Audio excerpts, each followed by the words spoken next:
noches, bienvenidos a esta casa, no es hotel. A ver, los analistas internacionales han dicho que una nueva confrontación, un nuevo enfrentamiento entre Estados Unidos y Corea, en este caso Corea del Norte, podría dar inicio o podría abrir el escenario de una tercera guerra mundial.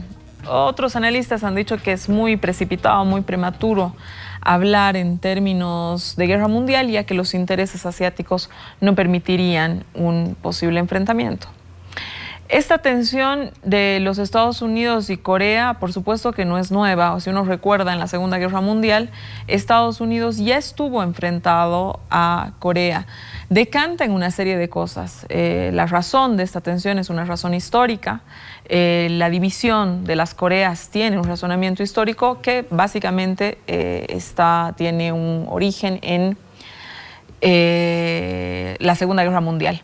Post Segunda Guerra Mundial, entre el 50 y 53, Corea del Norte, ya era Corea del Norte, recibe ataques de bombas en mucho más cantidad, en mucho más proporción de parte de Estados Unidos de lo que en su momento recibió la Alemania nazi.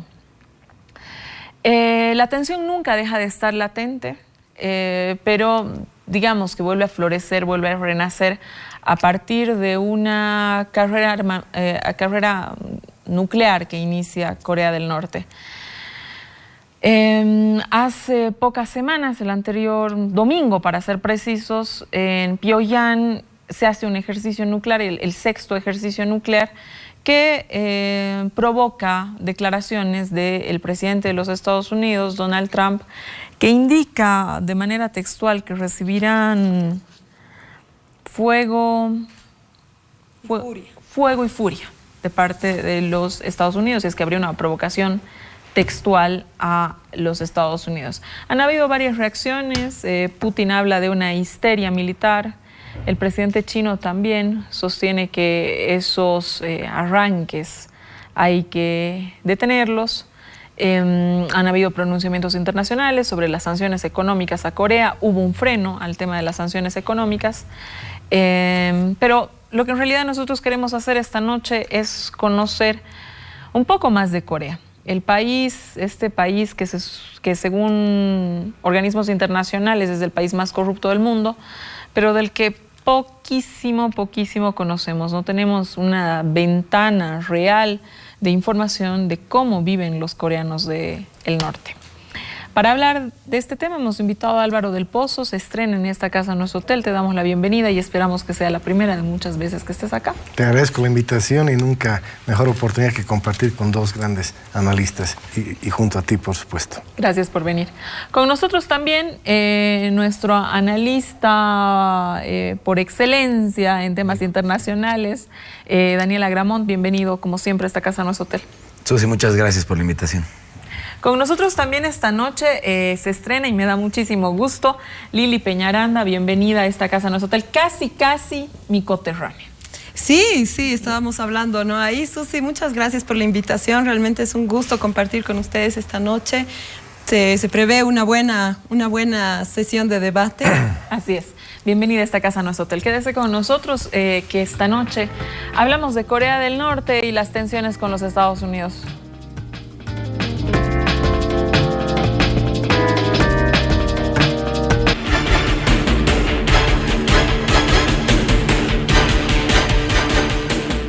Volvemos a esta casa, a nuestro hotel. Esta noche estamos hablando de Corea del Norte, la tensión con Estados Unidos y cómo se acomoda esa tensión en el escenario internacional.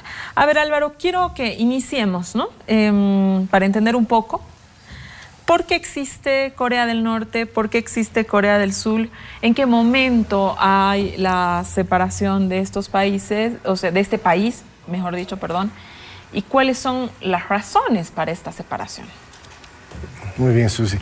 Primero, si me permites 30 segundos, hacer referencia a mi acompañamiento, solidaridad de todos los estados que han sufrido la llegada del huracán Irina y, por supuesto, a los hermanos mexicanos que han sufrido realmente un terremoto catastrófico. Toda nuestra solidaridad desde Bolivia. El huracán Katia, etcétera, que gente que está pasando muy mal en estos momentos, que también es un tema de orden internacional. Yendo a tu pregunta, a ver, creo que es no un detalle mencionar que Corea, en realidad, por mucho tiempo, y te digo, por ejemplo, desde 1637 a 1894, fue considerado un estado vasallo del Imperio Chino. El momento que China pierde la guerra con Japón en 1894, hay un nuevo escenario donde de alguna manera se vislumbra en 1905, junto a la derrota de Rusia frente a Japón, un protectorado japonés sobre Corea, que en 1910 se convierte ya en una ocupación oficial. Por lo tanto, hasta 1945 hay un dominio japonés en la península coreana. ¿Qué te quiero decir con esto? Que hay una historia detrás de Corea de ocupaciones y de algún trato de los vecinos bastante acosador para su historia. De ocupaciones y de resistencias. Más adelante seguramente lo explicarán. Eso tiene un poco que ver con la naturaleza del régimen hoy Y imperante. la visión de Estado que hoy tiene justamente Corea del Norte. En todo caso, el 45, tú sabes, lo mismo lo adelantabas en el inicio del programa, la Segunda Guerra Mundial, hay una repartición más o menos del mundo, y se acuerda dividir Corea en dos, en el paralelo 38, de alguna manera, una bajo tuición, entre comillas, del Imperio Americano, y otra bajo el Imperio Chino, ruso, por así decirlo, ¿verdad? Entonces, eso dura muy poco, porque en 1949, no olvidemos que el presidente Truman ordena el retiro de tropas. Un poco porque no estaba dentro la zona estrategia de Estados Unidos, la parte de la península coreana. Es decir, retira y las fuerzas surcoreanas eran consideradas casi de carácter policíaco. Es decir, no tenían lo suficiente para defenderse. Eso es que los norcoreanos, seguramente bajo orientación, influencia china, rusa, creen que invadiendo, entrando todo el paralelo 38, hasta arrinconar a Surcorea al área de Pusan, Estados Unidos no iba a reaccionar.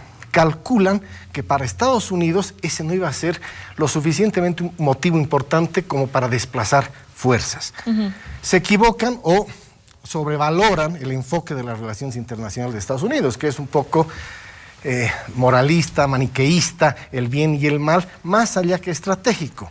Estados Unidos llega a Corea bajo mandato además de las Naciones Unidas. Correcto. Hay que recordar ahí el traspié del embajador ruso que no asiste a las sesiones del Consejo de Seguridad porque en rebeldía hacia las otras potencias no le daban el asiento a China del Consejo de Seguridad. No asiste y aprovecha Estados Unidos para tomar la resolución que hacen una fuerza multinacional. Participa Inglaterra, Turquía, etcétera, etcétera, bajo el mando del general MacArthur. Entonces, ahí el repliegue de Estados Unidos se traslada, entran por la retaguardia, por Incheon, logran retroceder otra vez hasta Pyongyang, ingresa a Estados Unidos. Y en esas negociaciones, bueno, entra China ya con un fuerte armamento, bajo mucha cooperación rusa. No hay ocupación efectiva de los rusos, pero mucha cooperación militar. Logran finalmente el 53 otra vez retornar al paralelo 38. Aquí el razonamiento de China, para complementar un poco lo que dices, es mientras avanza Estados Unidos con Corea del Norte hasta Pyongyang, China interviene bajo un razonamiento, según algunos historiadores, de no tener un vecino, digamos, no tener a Estados Unidos como vecino. Que en Corea del Sur están bien, pero no en Corea del Norte, ¿verdad? Exacto, y esta premisa sigue manteniéndose hasta el día de hoy, porque es uno de los elementos que molesta todavía a China que Estados Unidos tenga presencia en esa zona, ¿verdad? Y China decide frenar en el paralelo 38. Entonces, lo que nuevamente en 1953 nos quedamos con una Corea dividida con 5 millones de muertos. Con 5, pero con 5, claro. Y en vano. Una Corea dividida. Y para complementar, sin una firma de un tratado de paz. Un armisticio. Son un armisticio. Técnicamente Corea del Sur y Corea del Norte siguen en guerra. Mantienen la guerra, obviamente se puede técnicamente porque no ha habido un tratado de paz, ¿verdad? Y por lo tanto podríamos dar mucha fe a esa situación porque hasta el día de hoy las tensiones se han venido produciendo. Perfecto. A ver, Lili. Ya más o menos tenemos claro qué ha pasado, por qué se dividen, creo que no, para la gente le queda muy claro. Pero en paralelo pasa que en Norcorea, ¿no? Que no existe libertad de religión y no existe libertad de culto, existe una suerte de adscripción a la ideología Juche, ¿no es cierto? La ideología Juche que tiene que ver con el sujeto, ¿no? Entonces, el sujeto como el ser autosostenible, como ¿no? El ser supremo, digamos, el sujeto. Va avanzando esta ideología juche y básicamente se convierte en un culto a la familia Kim. Yo quiero que tú nos cuentes, le cuentes a la gente de qué se trata esta ideología y cómo es que se avanza tanto en el culto a la familia Kim. Porque si uno recuerda, el primero es Kim Il-sung, que para que la gente que no lo sabe, lo sepa, el calendario coreano se cuenta a partir del nacimiento de Kim Il-sung. Es decir, el señor ha nacido en 1912, entonces el año 1 en Corea del Norte es 1912. Kim Jong-il, que es el hijo de este señor que ahora se considera Dios, ¿no es cierto? Es ser el hijo del Dios y que tenía, según los mitos de la población, poderes incluso de administrar el clima, ¿no? Que a los 3 años se supone que había escrito 1500 libros. Bueno, esas que uno dijera son anécdotas que están, ¿no? Tienen una explicación que nos puede dar un marco de en qué está Corea, más o menos. A ver. Sí, exactamente. Tú lo has dicho muy bien al inicio, ¿no? Incluso no sabemos casi nada de Norcorea. Es un estado hermético que no permite que su población sea informada de lo que está sucediendo en el exterior del mundo, ¿no? Lo que hacen es informar a la población a través de sus propios medios de comunicación. Tienen contados canales con una mano de televisión y imagínense viviendo en Bolivia en 1960, en la década de los 70, donde teníamos 1, 2, 3 canales, ¿no? Y sí, es una teocracia. Es una teocracia y su dios es Kim Jong-il, ¿no? Es el padre de Kim Jong-un, el actual mandatario. Y es muy interesante que, por ejemplo, hay datos como el corte de cabello, ¿no? Los hombres tienen 12 cortes de cabello que pueden llevar y las mujeres, de acuerdo a si están casadas o no, pueden escoger. Pero son una sociedad totalmente controlada. Ahora, hay pocas personas que tienen permitido entrar, incluido Dennis Rodman, y son este tipo de información, ¿no? Que nos llega y decimos, ¿es verdad? ¿Es un chiste o no? Y más allá de eso, tenemos también personas que han hecho documentales, que han arriesgado la vida. Por ejemplo, y para denotar un poco cómo es la vida ahí adentro, han filmado a gente escapando a través de la frontera china, cruzando el río. Se ven en las filmaciones cuerpos flotando, tienen las órdenes de disparar a la gente que salga de ahí. Y China, que ha sido muy criticada por eso, tiene un sistema de repatriarlos. Y lo que sucede con estos repatriados es la muerte segura.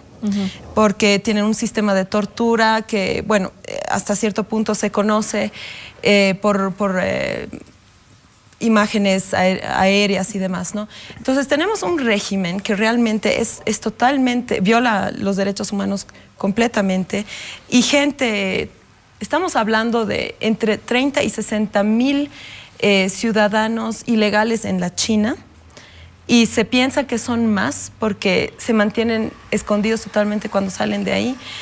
Y estamos hablando de una ruta de escape que va, por ejemplo, desde China, pasa por Laos, Tailandia, para llegar a Sudcorea, ¿no? A través de la embajada de Sudcorea en Tailandia que garantiza la llegada. Sí, sí, exactamente. Entonces, a ver, un poco retomando el tema de lo de la ideología juche, ¿no es cierto? Que tiene que ver con la conformación de la familia. Como bien decía Lili, Kim Il-sung es el padre, ¿no es cierto? Kim Jong-il es el hijo y toda la ideología está en torno entonces a la familia. ¿Y por qué es tan sancionado el hecho de salirte del régimen coreano? En la ideología es que se trata de una traición a la familia. Entonces, evidentemente, ahí no pueden haber fugas porque sería un abandono y la traición a la familia se la castiga con la muerte según la ideología juche. A ver, Daniel, ¿por qué no se invaden otras monarquías a mediados de, post Segunda Guerra Mundial. Hay el Comité de Descolonización, ¿no es cierto? Pero evidentemente el Comité de Descolonización de alguna manera no respeta las premisas, por lo que ya ha explicado en su respuesta Álvaro, ¿no? Y Estados Unidos, de alguna manera, hace toda una estrategia, qué sé yo, dentro de las Naciones Unidas, estrenaditas las Naciones Unidas, de hecho es la primera resolución que tiene las Naciones Unidas, para frenar de alguna manera esto que ya era una monarquía. Porque en ese momento solo se frena esa monarquía y no otras, porque se supone que el alegato para la invasión era frenar la monarquía, no había la elección como se había comprometido, la elección del presidente, etcétera, ¿no?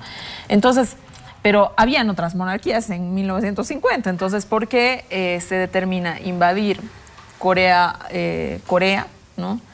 Y no otras, rescatando el argumento? Ok, para mí, lo importante para aumentar en el análisis con lo que ya dijeron mis dos compañeros aquí en la mesa es el tema Japón. Creo que estamos obviando a Japón aquí. Una vez que, bueno, claro, China pierde la influencia, como la comentaba Álvaro, sobre Corea, sobre toda la península. China y Rusia están a la sombra de Japón, y Japón está en incremento todo el siglo XX hasta que, bueno, pierde la Segunda Guerra y, bueno, no se resigna, llegan las 2 bombas nucleares contra Japón y es recién cuando pueden frenarle. Entonces el factor Japón en las dos Coreas es importante, porque cuando Japón ya los tenía como colonia, comenzó a avanzar muchísimo, y eso es, tú mencionaste, ¿no? Descolonización, creo que esa es la historia de Corea, colonización, descolonización. ¿Por quién? Bueno, ¿quién quiere repartirse?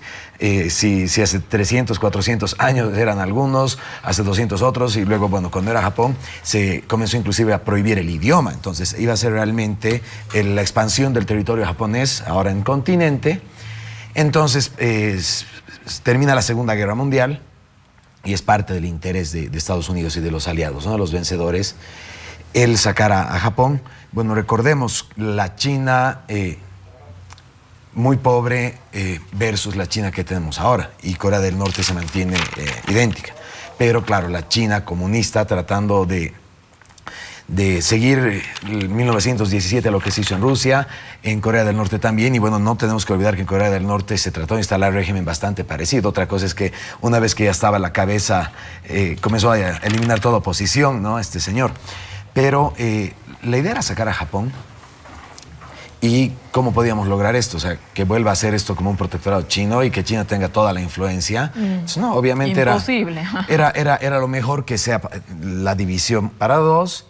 Ya se había probado en Alemania dividirla entre 4. Al final solo quedó dividida en 2, pero con mucho observancia sobre lo que pasaba al otro lado. Entonces, Japón se elimina, queda China y la URSS como que supervisando lo que pasaba en el norte con el modelo comunista de ellos, y en el sur, bueno, Estados Unidos, pero con una Corea del Sur igual, muy pobre, totalmente diferente a lo que es ahora.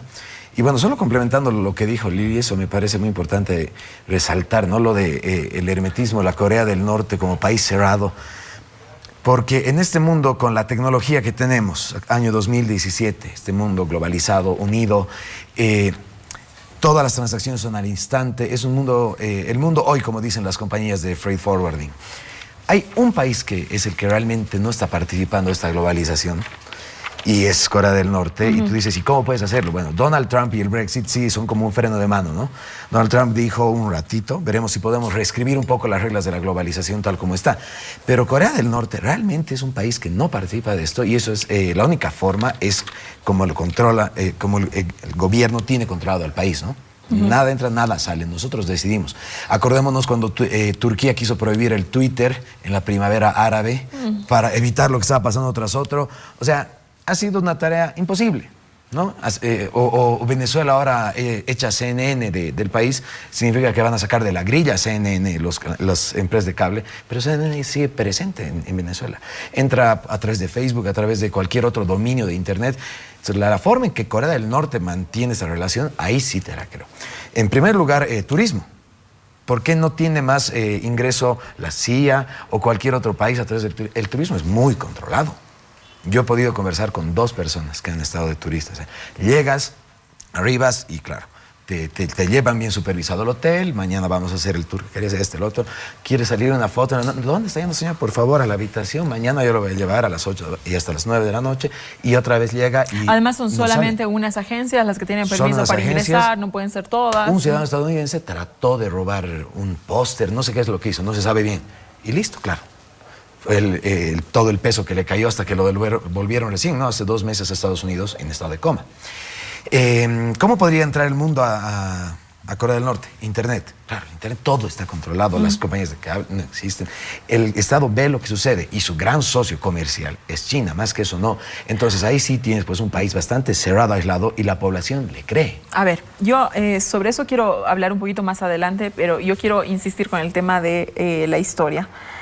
Álvaro, en este avance que, bueno, nos han explicado ustedes en la mesa, que tuvo Estados Unidos para frenar el avance de Corea del Norte, porque lógicamente, ¿no? La intención que tenía Kim, el primer Kim, era este sentido patriótico, no nos olvidemos que lo Juche es altamente nacionalista, de unificar las 2 Coreas. Pero en 1950, cuando hay el avance de Corea del Sur y casi toman todo Corea del Sur, se arma los ejércitos de los Estados Unidos vía Naciones Unidas, que no se llama Estados Unidos, se llama Naciones Unidas, etcétera, y avanzan ellos también hasta Pyongyang, ¿verdad? ¿Por qué en este avance que tienen, digamos, desde Corea del Norte, ¿no es cierto?, Japón no los apoya?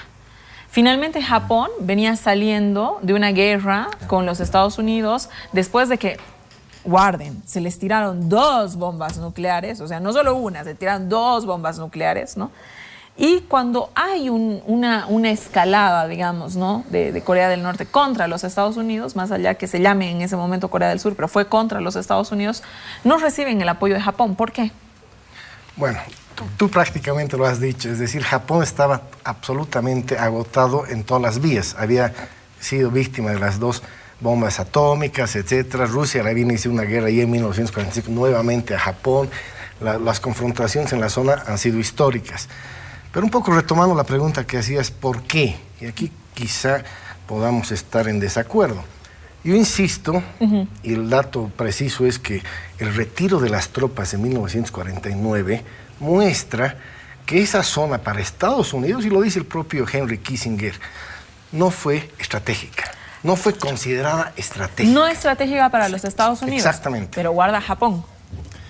Japón sí tenía una... ¿Cuál Japón, pero? El Japón posguerra comienza a acercarse a Estados Unidos y de repente, o sea, este es el cambio total que se da en el escenario, ¿no? Es el eje Japón, Corea del Sur, Estados Unidos. Claro. Mientras que preguerra teníamos Claro, Japón entrando a Corea entera y que iba a ser territorio japonés, se iba a eliminar el idioma, iba a ser y idioma... está dentro de la teoría de la contención. Exactamente. Decían los americanos, no nos interesa esa región, nos vamos a ir, los dejamos a los coreanos de Sur Corea que estén con carácter policíaco.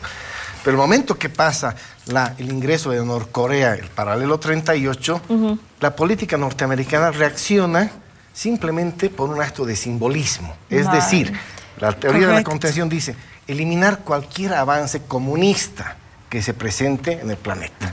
Es decir, ellos no iban a permitir la derrota, es decir, permitir que Norcorea realmente unifique Corea y sea bajo el régimen de del gran líder en este caso, ¿verdad? El primer Kim Il-sung, Kim Il-jong, perdón. Entonces, es eso, por eso hay que tener mucho cuidado de pensar cuando Estados Unidos tenía intereses estratégicos, no. Los va adquiriendo, lo que decía Daniel, después de la Segunda Guerra Mundial. Correcto. Claro, y si me permites, Japón, ahí, ¿no? Japón está totalmente arrasado por Estados Unidos, está de parte de Estados Unidos, está con la Liga, con las Naciones Unidas. Y lo que sucede en Estados Unidos es que en 1949 China se vuelve comunista, Mao Zedong entra, y ¿qué pasa en la parte doméstica? Tú tienes a un Truman totalmente lacerado por la prensa porque ha permitido que esto pase. ¿Qué ha permitido Truman? Truman ha perdido a China porque es la primera potencia mundial. ¿Y qué pasa en 1950? si bien los soviéticos han pensado que no iban a tener la presencia norteamericana en el sur cuando se han entrado a Seúl, han estado equivocados porque no tomó en cuenta el tema doméstico. Truman no podía quedar mal con su población y dijo, no voy a perder a Corea también. No, entonces, si bien no era estratégico internacionalmente, en la balanza de poder, era estratégico domésticamente. O sea, él iba a perder el liderazgo en su propio país. Y lo mismo pasa con China. Claro. No es estratégico en ese momento para China entrar a defender una Norcorea, ¿no? Si bien tiene la frontera, no es estratégico y no está todavía, ¿no?, con el músculo como para entrar, pero también es simbólico porque Mao después va a definir, o sea, esta guerra también va a definir el sistema doméstico que él va a llevar, ¿no?, una guerra doméstica política.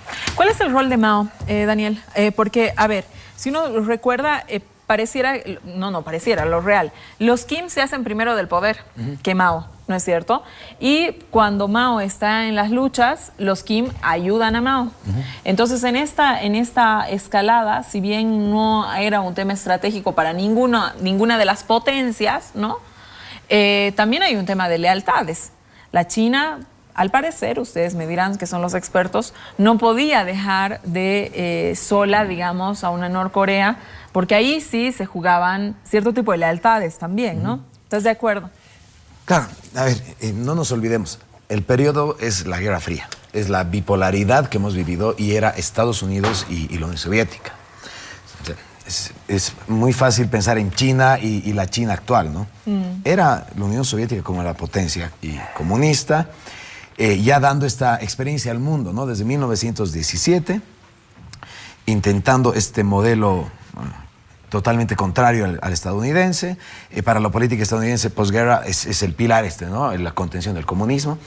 Y China, una China muy pobre, claro, con Mao que entra y trata de traer este modelo, pero ahí es que el apoyo de Corea sí puede ser importante al principio para China, pero estaba la Unión Soviética también por detrás, ¿no?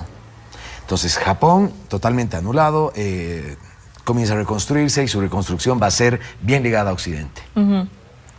Mientras eso sucedía, la Unión Soviética, claro, tiene ahí como propio vecino a la China comunista y ese es el apoyo más fuerte que recibe y claro, por motivos de tamaño, por motivos de avance, comienza a superar con creces lo que era Corea del Norte, siendo que al principio sí, o sea, ha habido este apoyo y como te decía, Kim comienza a avanzar domésticamente primero, a consolidar su régimen, su dictadura y bueno, a Mao el apoyo es en esos términos, Mao comienza a hacer lo propio, o sea, siguen muy de cerca lo que ha sido Lenin, Stalin, perfecto, pero el apoyo de Rusia también ha sido más que importante en esto y se consolida teniendo a Corea, bueno, si vamos a tener que fijarnos todo el mundo. Pero Khrushchev, ya en el 53, ya después de la muerte de Stalin, lo que quiere es desembarazarse claramente de Kim. Sí. Porque se da cuenta que hay un tema de un culto a una personalidad que era justamente lo que Khrushchev impugnaba en Stalin sobre eso. Claro, pero de todas formas, o sea,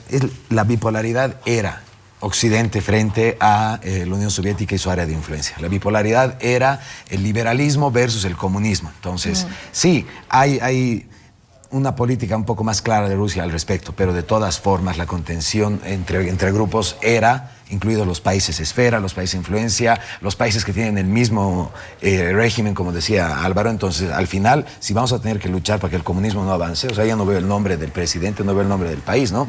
Y eso fue, o sea, y bueno, posteriormente se nos dio hasta Vietnam, ¿no? Exactamente. Que fue un desacierto total. Un desacierto total, pero al seguir la línea. Me tengo que ir a un corte. Quédese en esta casa, no es hotel. Interesantísimo programa. Estamos hablando de Corea del Norte, del inicio del nacimiento, intentando contarle un poco a la gente el nacimiento de estas tensiones.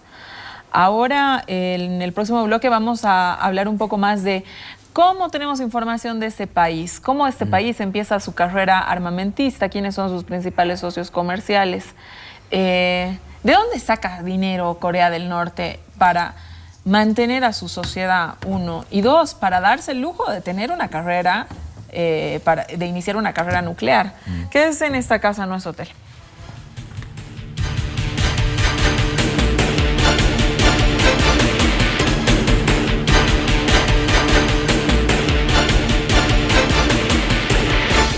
Bueno, un corte sumamente interesante que lo hubiera querido compartir con la gente porque realmente es... me han contado un montón de cosas que, bueno, las vamos a intentar conversar en este bloque para que todos lo escuchen. A ver, Álvaro, quiero comenzar contigo. ¿Cómo no hay ninguna objeción en el concierto internacional ante la militarización, al grado de la militarización de la sociedad norcoreana? Hoy día el ejército norcoreano cuenta con aproximadamente casi 3 millones de soldados coreanos. Es una sociedad que básicamente la podemos nominar como una sociedad absolutamente militarizada, ¿no es cierto? Tiene un ejército, para que la gente se dé una idea, más grande que el chino, ¿no? O sea, no existe en el mundo ningún ejército tan grande como el que existe en Norcorea. Entonces, ¿cómo, digamos, como organismos internacionales, ¿no? Se permite a este grado de militarización de la sociedad? O sea, yo sé que los estados son soberanos y toda esta cuestión que, claro, pero ¿cómo llegamos a esa cantidad? Bueno, es un gran tema. Mira, obviamente el concierto internacional a partir de la realidad de las Naciones Unidas, la palabra clave, una de las palabras claves para seguridad internacional era desarme. Había que tratar que la comunidad internacional entre en una fase de desarme, pero los únicos que se desarmaron eran los vencidos en la Segunda Guerra Mundial. Al final ha habido un discurso hipócrita dentro del contexto internacional, por lo tanto no hemos logrado alcanzar niveles que generen ciertas garantías para una paz duradera y una seguridad internacional. Lo de Corea del Norte, obviamente, y eso volvemos al primer debate que hemos tenido, Norcorea se cree que solo a partir de su potencial nuclear puede garantizar su existencia como Estado. Es decir, los norcoreanos creen que solo teniendo poderío militar del más alto nivel, en este caso nuclear, van a garantizar su vida independiente. Primer punto. Norcorea inicia, se dice, su arma nuclear, su arsenal nuclear desde los años 60. Es decir, que ya vamos muchas décadas en este tema. Las Naciones Unidas tratan de evitar una irracional carrera armamentista nuclear, formando o constituyendo el Tratado de No Proliferación de Armas Nucleares, ¿verdad? Norcorea se hace parte el 85. Cuando Naciones Unidas o el régimen internacional crea este tipo de instrumentos, es de alguna manera tener vigente un sistema de control. Para eso tenemos la Organización de Energía Atómica con sede en Viena, que mandaba inspecciones técnicas para evaluar los grados de avance de aquellos países que se dice que podrían tener desarrollo nuclear en cuanto a las armas, ¿verdad? Entonces, Norcorea retira a los inspectores, retira y genera un conflicto, una serie de conflictos desde el 85 de que es parte, hasta el 2003 que se retira. El contexto internacional a partir del 2003 ya no tiene manera de controlar la carrera nuclear de Norcorea. Más allá que entre el 2003 y 2007 ha habido diálogos, conversaciones a 6 bandas, etc., Norcorea no ha dejado en ningún momento de desarrollar su arsenal nuclear, más allá de los compromisos que se han podido dar. Es decir, ha habido conversaciones, acuerdos, incluso antes de la muerte de Stalin, incluso toda la historia posterior. Por lo tanto, no hay un control efectivo ni para Norcorea ni para otros países. Hace muy poco han encontrado armamento del mercado negro que se dirigía a Norcorea, supuestamente desde Cuba. Por lo tanto, el mercado negro, como tú bien lo sabes, de armas, es tan poderoso como el narcotráfico. No podemos poner un alto y es un negocio que interesa a muchos países. Daniel, tú hablabas en el anterior bloque de la poquísima información que tenemos sobre Norcorea. Sin embargo, Transparencia Internacional lo ha designado el país más corrupto del mundo. ¿Cómo Transparencia Internacional logra marcar ese dato? Si es que no se tienen datos del país, ¿cómo logras poner ese dato? Y luego, a ver, hacerte la pregunta, como qué organismos están detrás de poder saber, así tú contabas algo alrededor de las agencias de turismo que tienen permiso, etcétera, ¿no? Pero me importa saber qué organismos internacionales se detienen en intentar ingresar a Corea, no como hechos informales, como los documentales que comentaba Lili, sino de manera formal, la presencia de manera formal. Mira, lo primero es la salida de Corea del Norte del Tratado de No Proliferación Nuclear, que mencionaba. Ya no pueden tener ese control. Podemos recordar lo que pasaba con Irán, ¿no? Los últimos 15 años, bueno, con los Bush, y que Bush insistía y que todo el mundo sabíamos, es el petróleo, ¿no? Quieren entrarse por el petróleo. Pero no, es que es las armas nucleares, ya, pero que nos deje ver, queremos mirar, entraremos. Y claro, como parte de estos compromisos dentro de Naciones Unidas por el tratado que eran parte de no proliferación nuclear, entonces había las inspecciones, misiones oficiales de Naciones Unidas, para ver qué se estaba haciendo en esta materia, hasta que digan, bueno, no hay armas de destrucción masiva y que no hay las armas nucleares para poder avanzar. Corea desde 2003 dice, me salgo, aquí no vienen a revisar más qué sucede. Y bueno, últimamente, que eso sí, a ver, vamos a debatir si es locura de Kim o no es locura, pero últimamente con todos los misiles que salen, cohetes que vamos a volar y que llegan sobre Japón, con el otro ya no hay duda, ¿no? O sea, ya no es solamente cuando salían las noticias que decían que hemos hecho con éxito una nueva prueba. Hemos hecho con éxito una nueva prueba. Entonces, todo lo que es militar, más que nada se tiene información por lo que el régimen emite. Y en eso quedaba la duda para el mundo. ¿Será? ¿Es verdad? ¿Es verdad que realmente pueden, ya tienen la ojiva pequeña y para un misil transcontinental y todo? Pero ahora con todos los misiles que ya se ve que salen, entonces, bueno, sí, está demostrando que no había sido mentira lo que tanto quería decir que sí tenía este poderío. Y por lo demás, entonces, claro, los otros organismos que puedan entrar a ver lo que hacen, no, el control es China. Yo afirmaría actualmente el control sobre Corea del Norte es China y que trata de encaminarlo, trata de que no se sobrepase. Tienen un acuerdo mutuo de defensa en caso de agresión, ¿no? Pero en este caso, o sea, pero China incluso ahora China condenó. Sí, o sea, él ha recordado muy bien Claro. que este artículo, o sea, hay artículos que dicen, bueno, si tú vas a comenzar la guerra, mira, yo ya no me voy a meter en esto. Estamos hablando que era mutua defensa y todo, pero de repente cada día estás lanzando un misil hacia un lado, hacia el otro. Entonces, en este caso, inclusive puede ser que no, pero en charlas internas, ¿no? Por lo que se sabe, es que sí, China es quien conduce y trata de encaminar a Kim y que no le está diciendo, cálmate. Pero ya China está bastante cansada. Entonces le dice, sí, hasta por ahí. Pero mayor control que ese no lo veo. Claro, porque, a ver, pero es una muestra de un misil por acá, un misil por allá, todos los misiles son en agua, Sí. no, gracias a Dios no tienen víctimas fatales, solamente pareciera que es como explotar cohetillos, ¿no? Sí. Una muestra de explosión de cohetillos. A ver, Lili, la prensa internacional apunta a Corea del Norte como un peligro para la humanidad. Así es. O sea, creo que hay un acuerdo entre toda la prensa de que Corea del Norte es un peligro para la humanidad. Pero a partir de, digamos, esa premisa, uno se pregunta, ¿cuántas veces atacó Corea en los últimos 50 años? Y resulta que uno busca una lista y no encuentra ningún ataque. Mientras Estados Unidos, que hoy día más o menos pretende aparecer como un defensor de la humanidad, uno revisa una lista y en los últimos 50 años ha atacado más de 60 países. Ha dejado una cantidad de muertos, ¿no? Sí. Entonces, ¿por qué Corea del Norte representa un peligro para la humanidad y Estados Unidos no lo representa? Susi, tú has dicho una cosa clave, que aquí es la prensa, ¿no? Como bien Daniel decía, no sabemos.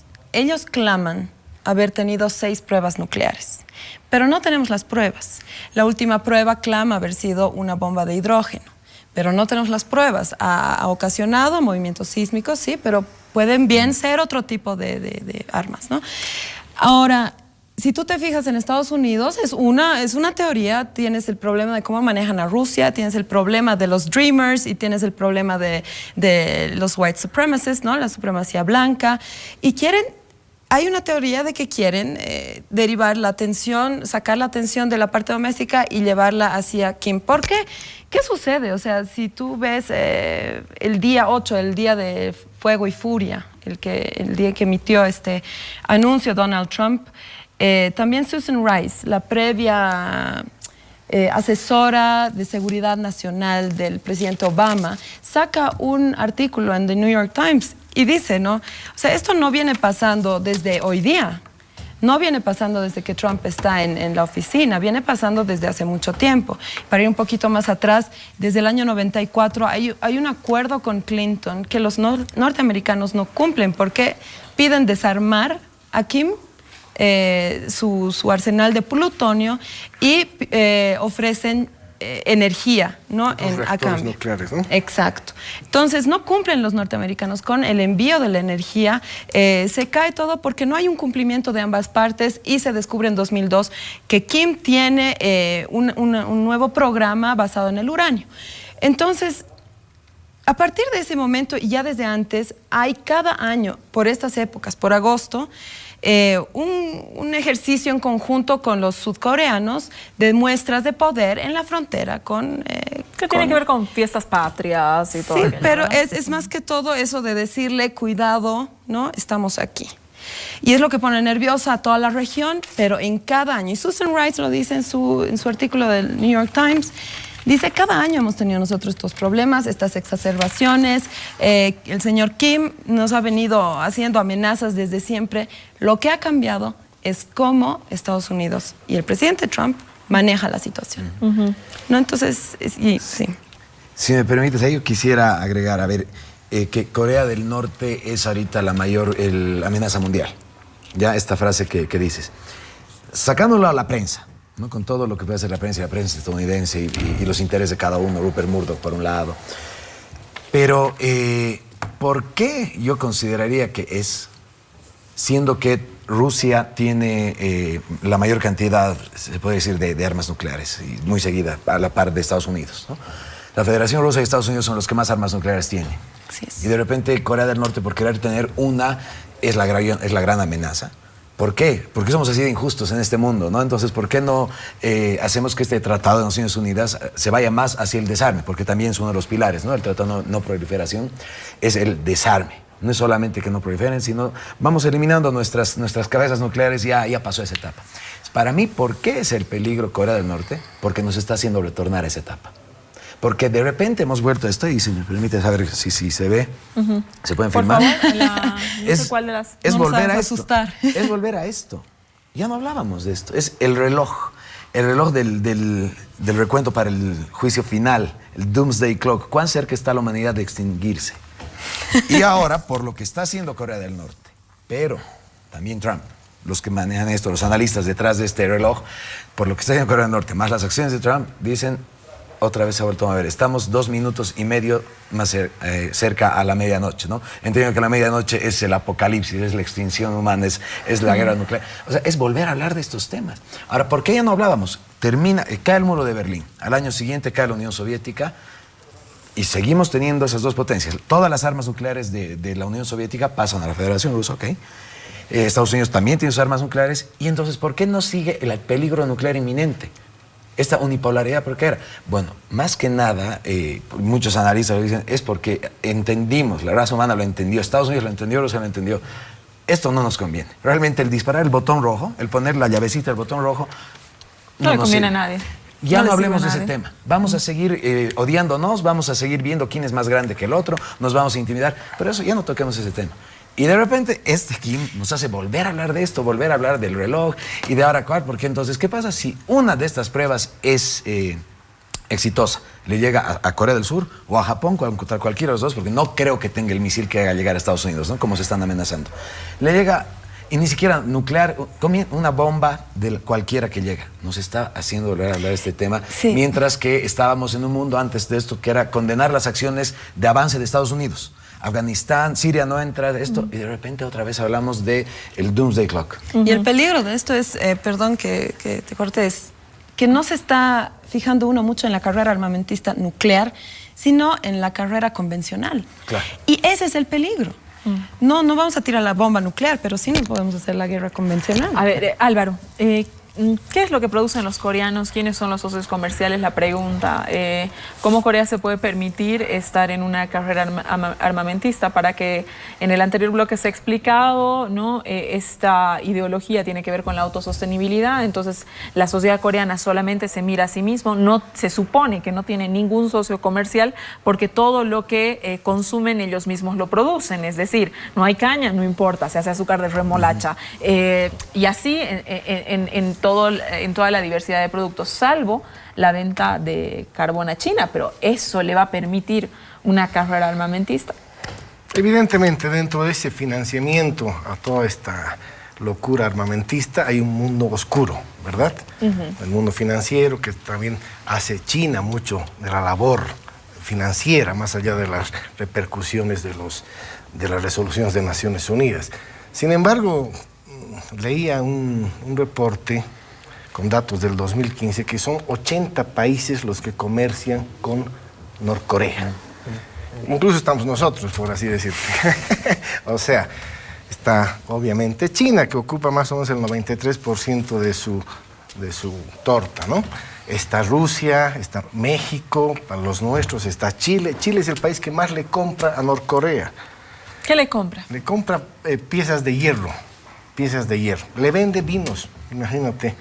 Le vende vinos, seguramente para los grandes, poderosos del estatus, claro. Entonces, hay 80 países que comercian con Norcorea, pero en ningún caso ese comercio va a implicar la capacidad para autosustentar un programa nuclear como el que tiene, en ningún caso. Sí, hoy día salió el dato que son 3.000 millones de dólares solamente que tiene en balanza comerciales, ¿no? De exportación, de importación, balanza. El saldo comercial, porque sí, o sea, solo las ventas a la China son 6.000 millones, ¿no? O sea, China es el jugador clave. China le ha cerrado la compra de carbón. A ver. Y ya son meses. Y eso queda en teoría, porque no debería compararle carbón, supuestamente. Por las sanciones. Pero, por las sanciones. Pero paran 2 buques, pero 4 entran. Sí. Por lo tanto, no hay un control, una implementación efectiva de las sanciones. Por lo tanto, es un mundo, como te decía, un poco oscuro para determinar cómo se pueden financiar. Sin embargo, a nivel de comercio, no olvidemos que Norcorea, en un momento dado, estructuró una base productiva. Obviamente, seguramente la manera de gestionar un gobierno como lo hacen esta dinastía Kim ha llevado a la bancarrota en términos más o menos generales, por así decirlo, porque no es una economía realmente para sustentar ese plan, ese arsenal. Porque son 20 millones de ciudadanos, son 20 millones de norcoreanos. Sí, 25 millones de ciudadanos que han bajado su nivel año tras año. Están en hambruna. Han tenido un boom en su momento. Hambruna, muerte. Nosotros, por decirte una cosa, les compramos llantas y equipos de audífonos. O sea, tiene una producción obviamente incipiente, es una economía muy pequeña, pero no olvidemos que hay un pasado productivo de Norcorea. Hoy no es esa Corea de la que hubo los primeros años, porque hubo mucho apoyo ruso, mucho apoyo chino, y obviamente Rusia ya no ha podido mantener esas influencias a partir del debacle de los años 80, donde ya no ha podido financiar a sus porque era parte, satélites. Porque ¿verdad? Era parte, esta ocupación primero japonesa, por supuesto, luego, lo hacía parte de alguna manera de esta expansión tecnológica que hubo en el Asia en general. Entonces, bueno, cuando uno habla de los norcoreanos, realmente no hablas de gente que no haya ido, digamos, acompañando el avance tecnológico de los vecinos. Por ahí en menos condiciones, sin duda, económicas, ¿no? Pero no en menos condiciones de formación, Daniel, ¿no? Claro, ahora, en el mundo, para medir un país, lo que deberíamos usar es el término desarrollo económico. No más que, bueno, cuántos soldados tiene, que eso sí es lo que muestran ellos, ¿no? El tener hasta 25 millones de personas en la fuerza activa, 5 millones son su ejército estable. Deberíamos hablar de desarrollo económico. Y ahí, claro, son los datos poco conocidos, sabemos mucho hermetismo, y más que nada Corea del Sur es quien se preocupa de transmitir esto y demostrar las dos Coreas. Corea del Sur y sus indicadores, Corea del Norte. En Corea del Norte, hambrunas, muerte. Pero eso es información salud, que se tiene a partir de lo que presenta Corea del Sur. Tampoco es información fidedigna. Hay información del Departamento de, no sé si es de Estado, no estoy segura, pero es oficial norteamericana. Y esta es información que a mí me ha... Sí. Ellos viven más que todo del tráfico de armas al Medio Oriente. Lo que hace Norcorea y por qué es tan clave son el socio principal de Irán para la construcción y el know-how de las armas nucleares. Se ha visto y se ha comprobado, el gobierno norteamericano ha comprobado que las piezas que están utilizando, que se transportan separadas para no ser intervenidas, porque ya tienen sanciones, ¿no? Una de las primeras sanciones ha sido el embargo y todo, ¿no? de comercio de armas y demás, es de Norcorea en el Medio Oriente. Ha apoyado a Palestina, no reconoce a Israel, ha apoyado a Egipto en cuestiones bélicas contra Israel. O sea, es un miembro activo del conflicto Medio Oriente. Y ese es el dinero que le entra, principalmente se sospecha, para su programa nuclear. Bueno, Medio Oriente no se puede... Yo quisiera seguir con lo de desarrollo. Entonces, claro, no es pues imperativo para tu país tener educación, salud, garantizar alimentación mínima, entonces puedes destinar más recursos para tu ejército, para el programa absolutamente nuclear. militarizada. Y está con la ideología jucha que tú mencionabas. Todo está ligado a esto, ¿no? ¿Por qué? Porque ese es el camino que ha trazado el líder. Defensa de la nación. Defensa de la nación, y es el camino que ha trazado el líder. Y el líder quiere esto. Y claro, cuando ves videos, para mí la primera pregunta era, ¿es verdad esas lágrimas? Que la gente llora cuando pasa él. Lloran, mujeres se desmayan. Es que es el líder. O sea, bueno, lloran, es no verdad, mueren. No es verdad, pero así estoy dispuesto. Yo no tengo nada que comer, mis hijos no tienen nada que comer, pero es que ese dinero para el armamento nuclear es la patria. Pero es más que pensar en el líder, se tiene que pensar en Dios, ¿no? Es el hijo, Dios, exacto. el hijo de Dios. Yo también veía unos videos, una cuestión de los niños cuando se acercan a este señor, los niños ¿no? Entonces, sí, claro, sí, de pronto a un cristiano, a un católico se le presenta el hijo de Dios, obviamente Claro. te tiras de encima. Sí. Pero Es ¿qué decir, profesa? ¿Qué profesa este Dios? O sea, si ustedes ven, tú bien lo has enunciado, en la guerra coreana se ha matado al 20% de la población coreana.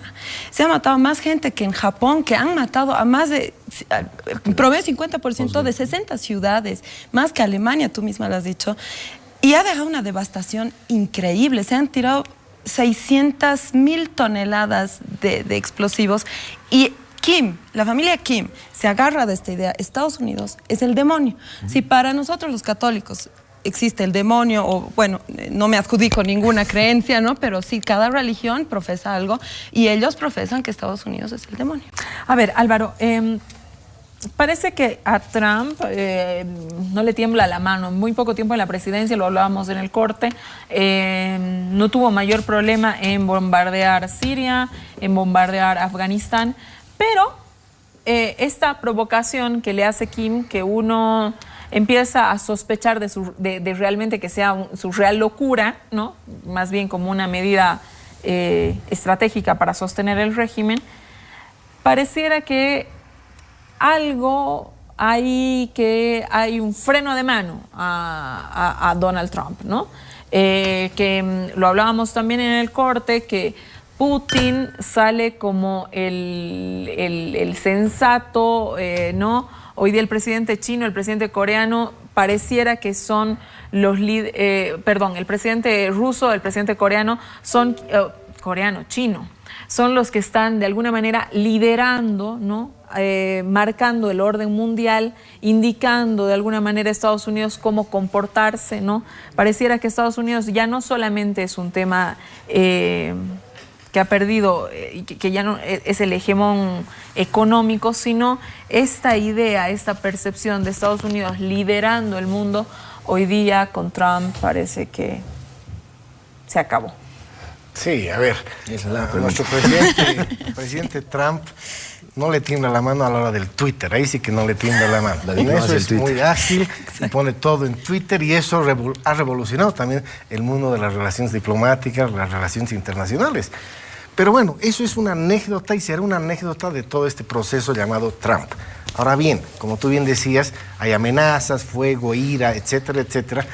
A la larga no se va a tomar una decisión de esa naturaleza, porque en este momento, y lo decíamos, no sé si en el corte o en parte del programa ya, ninguna de las potencias vinculadas, y señalas perfectamente tú, la nueva presencia de China, sobre todo China, porque Rusia está jugando a varios frentes. Rusia también le disputa una presencia en la península coreana a la propia China.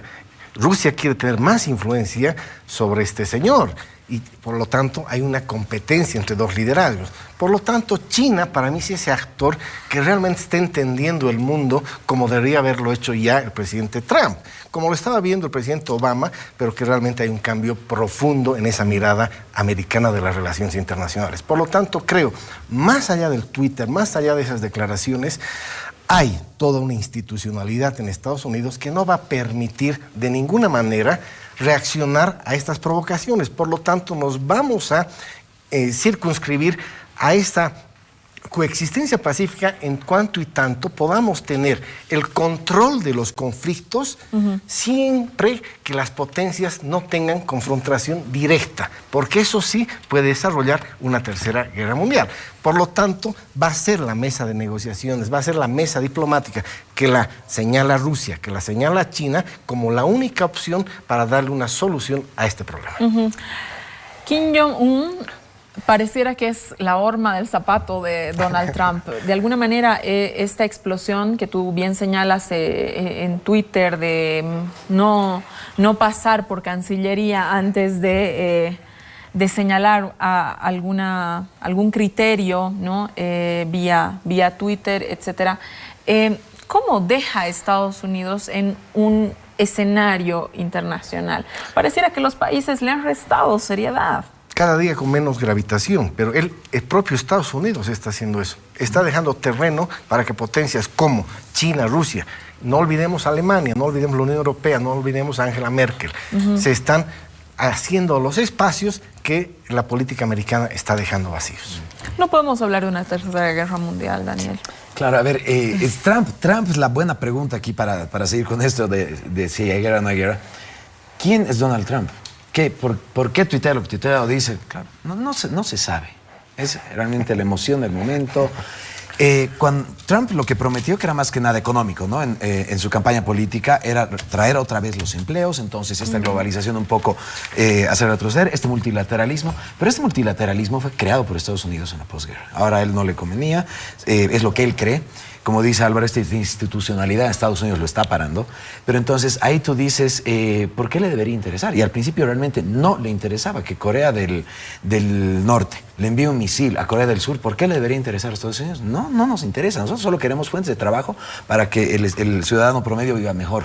Ha ido cambiando poco a poco esa su política, porque inclusive llegó a decirle a la OTAN en su cara, en su casa, con todos los presidentes: bueno, de una vez nos pondremos serios, ustedes paguen, se hacen defender conmigo. Pero si vamos a hablar en esos términos, Estados Unidos era la policía del mundo, asumía ese rol, era el gran ganador de la Segunda Guerra, potencia económica e industrial, entonces tenía los medios para ser la policía del mundo. Y cuando cae el muro de Berlín, Fukuyama, parece que se cumple el fin de la historia. Va a ser el triunfo de la democracia liberal, capitalismo, y no hay más. ¿Y quién es la policía y el garante? Estados Unidos. Y ese era su rol. Ahora de repente a Donald Trump no le gusta. Bueno, parece que ahora otra vez ya ha dicho, ¿no? Inclusive a Israel: stay strong, vamos a ayudarlos. Claro, entonces, ¿va a ayudar a Japón? ¿Va a ayudar a Corea del Sur? Porque él no quería hacerlo. Muy chiquitito, antes de irnos, tenemos un minutito solamente antes de irnos al corte, Liliana, o Lili, perdón. Sí, gracias. Donald Trump pareciera que no conocía el Estado, no conocía de relaciones internacionales, no conocía cómo se maneja, ¿verdad? Porque uno puede opinar lo que le da la gana, pero para hacer una propuesta política al momento de presentarse a una elección, hoy Donald Trump, ¿no te parece que es el ejemplo claro del desconocimiento del Estado? Sí, tú misma lo has dicho. Me parece exactamente eso. Yo me acuerdo que cuando todavía no se sabía quién iba a salir ganador, a mí me daba miedo debate con amigos, ¿no? Es el peor de todos los males. O sea, Hillary sería el menor de todos los males. Y realmente, ¿por qué? Yo lo decía, el tipo no conoce nada de relaciones internacionales. Sucede el Brexit, el tipo va a Escocia y habla sobre el campo de golf. Acaba de suceder el Brexit, ¿no? Estamos hablando de un tipo que no sabe lo que pasa afuera, ni siquiera de su empresa, de su edificio, de Trump Towers. Entonces, eso es muy peligroso y eso se está viendo ahora, ¿no? Hubiera sido lindo, quería aportar un poco más con el tema de es o no líder, pero tendremos otra oportunidad para eso. Me tengo que ir a un corte, quédese en esta casa en nuestro hotel, que volvemos con la conclusión de cada uno de nuestros invitados.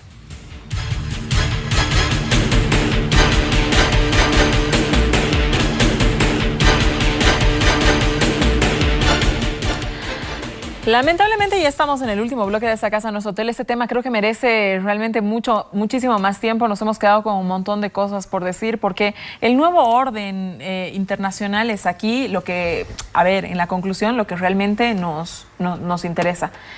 ¿Quién se juega qué y por qué? ¿No? Creo que el ejercicio que está haciendo Norcorea también es una pulsión para, lo que decía Daniel en el anterior bloque, mostrar que hay temas que por ahí el mundo pensaba que están resueltos y en realidad no lo están. Álvaro, una conclusión. Tienes un minutito. ¿Con qué quieres que se quede la gente? Bueno, voy a tratar de abordar algunos temas en la conclusión. Primero, estos actores, hemos hablado mucho de China. China, habíamos mencionado que es un nuevo actor en las relaciones internacionales, de equilibrio, de dar paños fríos a la situación. A China no le interesa que Corea del Norte siga progresando en su desarrollo nuclear. No le interesa.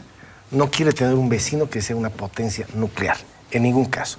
Pero a la vez no le interesa desestabilizar al sistema político norcoreano internamente. No le interesa que tenga Estados Unidos una presencia en la región.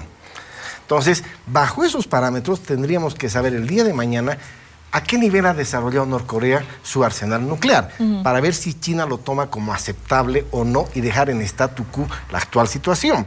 Porque Estados Unidos dice cero desarrollo nuclear, es decir, quiere una negociación de sumatoria cero con Norcorea. Todo lo que yo voy a ganar tú vas a perder, por lo tanto eso es impensable, porque está demostrado que Norcorea no va a ceder en esta posición de que el mundo lo considere una pequeña potencia nuclear.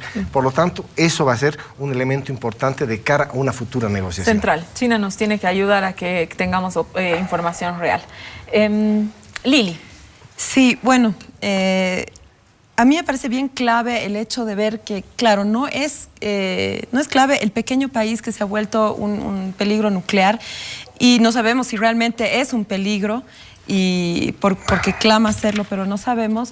Lo real es que ha generado una situación de tensión en la región del Asia y ha tocado el botón a Japón, ha tocado el botón a Rusia, ha tocado el botón a China y ha tocado el botón a Estados Unidos. Estados Unidos claramente ha iniciado una situación que podría desencadenar en una tercera guerra mundial porque estamos a un botón de hacerlo en el caso de que Estados Unidos decida ofender para proteger o que Japón decida hacerlo porque inició una carrera armamentista después del misil que se ha lanzado. Ha pedido 60.000 millones de dólares hasta el 2018 para desarrollar una carrera armamentista y quiere empezar a vender su material. Entonces, lo que tenemos ahí, aparte las bases militares que China ha empezado a poner en el mar del sur de China y bueno, esta situación todavía tiene que resolverse. Bueno, te agradezco mucho. Ojalá que ese panorama un poco más pesimista no se lleve adelante, pero son temas de los que vamos a seguir hablando. Te agradezco mucho habernos acompañado esta noche en esta Casa No es Hotel. Y quiero agradecerte a ti, Julián, especialmente por habernos acompañado esta noche en esta Casa No es Hotel. Gracias. Gracias a vos por haber acompañado a tu papá, es el hijito de Daniel que ha estado sentado, atento en el programa toda la noche. Te agradezco mucho por toda la paciencia, Julián. A veces vienen los niños hijos de los analistas y me gusta mucho con la paciencia y el amor que nos acompañan. Daniel, una conclusión. Aprovecho el tema, la pregunta que lanzabas tú en Facebook para este programa, Tercera Guerra Mundial. Y claro, a mí me parece que es por todas estas reacciones, ¿no?, de personalidades del presidente de Estados Unidos, de Kim, pero también por las tensiones, por los intereses en juego, por los recursos naturales, cambio climático, que sí tenemos tensiones como para hablar de posibles guerras a futuro, bien cerca puede ser, sí. Ahora, claro, la guerra mundial, ¿cuándo se le puso el nombre de guerra mundial? ¿No? Desde la primera a la segunda, o sea, comenzaron a entrar más de 3, 4 países en guerra, entonces de repente ya era la gran guerra, para la segunda había más experiencia. No sabemos qué tipo de guerra puede ser, o sea, cuando fue la guerra del Golfo, el 91, era la guerra tecnológica, que ahora ya no vamos a hablar de guerras mundiales, nada, a ver, apretemos más botones, y ahora con la tecnología, los drones están cambiando esto un montón.